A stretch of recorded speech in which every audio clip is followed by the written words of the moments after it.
मैं आपको memory technique से रिलेटेड पर्सन का परिभाषा जितने भी पॉइंट्स हैं वो याद करवाने के लिए जा रहा हूँ। जैसा कि आपको पता है कि रिलेटेड पर्सन वर्ड का इस्तेमाल आपको कई जगह करने के लिए मिलेगा। खासकर शेड्यूल 1 में भी सेक्शन नंबर 7 के साथ आपने देखा था कि रिलेटेड पर्सन या डिस्टिंक्ट पर्सन के बीच में अगर सप्लाई होता है विदाउट कंसिडरेशन भी, तो वो आपका जीएसटी उस पर दायरे में आ जाता है विदाउट कंसिडरेशन होने के बावजूद भी। तो रिलेटेड पर्सन में कौन कौन से कवर होते हैं वो आपके लिए जानना बहुत जरूरी है। अब यहाँ पर हम लोग जो मेमोरी टेक्निक से बात करने के लिए जा रहे हैं उसमें आपको अगर बेबी का इमेज अगर आप देखते हो कभी भी बच्चों का इमेज, तो आपके मन से निकलता है ओले ओले, ओ एल ई। यहाँ पर आपको याद रखना है ओले। और उसके बाद जो है ना सीएम, सीएम जैसे ही आप बोलते हो तो आपको चीफ मिनिस्टर लोगों की फोटोज जो है ना वो दिखने लगती है।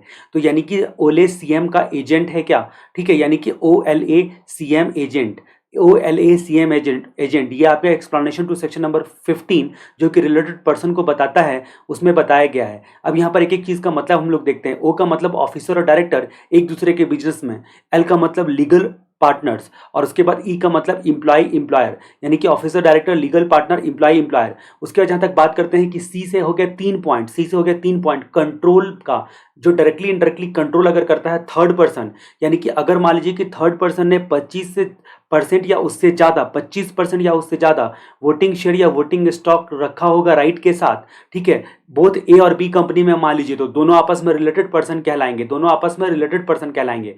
अगर थर्ड पर्सन ने डायरेक्टली इनडायरेक्टली कंट्रोल किया होगा ए और बी को, तो मैनेजमेंट वगैरह के माध्यम से, तो भी ए बी आपस में रिलेटेड पर्सन कहलाएंगे। और अगर इनमें से कोई भी डायरेक्टली इनडायरेक्टली दूसरे को कंट्रोल करता है तो भी रिलेटेड पर्सन कहलाएंगे। सी का मतलब कंट्रोल, इसमें 3 पॉइंट कवर कर गए। एम का मतलब मेंबर ऑफ सेम फैमिली, जी हाँ, सेम फैमिली का मेंबर भी जो है ना वो आपका रिलेटेड पर्सन कहलाता है। और जैसा कि आपको पता है सीजीएसटी एक्ट की परिभाषा में जो फैमिली की परिभाषा दी गई है उसमें कौन कवर होता है? उसमें इंडिविजुअल खुद, उसका स्पाउस और उसका चाइल्ड कवर होता है। उसके अलावा पेरेंट और ग्रैंड पेरेंट कवर होते हैं, और ब्रदर एंड सिस्टर कवर होते हैं अगर डिपेंडेंट होंगे तब। बस फैमिली की परिभाषा छोटी सी सीजीएसटी एक्ट में बताई गई है। उसके बाद जो है ना सीएम का एजेंट, एजेंट का मतलब क्या हो गया कि अगर सोल एजेंट, सोल डिस्ट्रीब्यूटर या सोल कंसेशनर है तो वो भी आपका कौन कहलाएगा? वो सोल वाला भी आपका क्या कहलाएगा? रिलेटेड पर्सन कहलाएगा।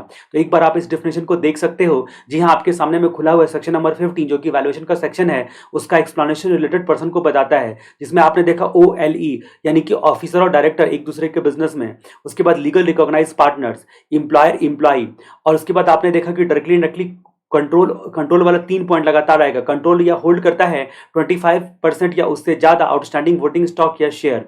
उसके बाद यहाँ पर बात करते हैं डायरेक्टली इनडायरेक्टली कंट्रोल करता है दूसरे को, both both directly indirectly control करता है थर्ड पर्सन को। उसके बाद यहाँ पर कंट्रोल के बारे में यहाँ पर आता है कि डायरेक्टली इनडायरेक्टली कंट्रोल करता है थर्ड पर्सन को। उसके बाद member of the same family, member of the same family. उसके बाद जहाँ पर बात करते हैं कि सोल डिस्ट्रीब्यूटर, सोल कंसेशनर वगैरह सब होगा, तो वो भी आपके रिलेटेड पर्सन की परिभाषा में आएगा। इस तरह से ओले और उसके बाद जो है ना सीएम और उसके बाद एजेंट, ये मेमोरी टेक्निक आपका हो गया एक्सप्लेनेशन टू सेक्शन नंबर 15 में जो रिलेटेड पर्सन बताया गया उसको याद करने का।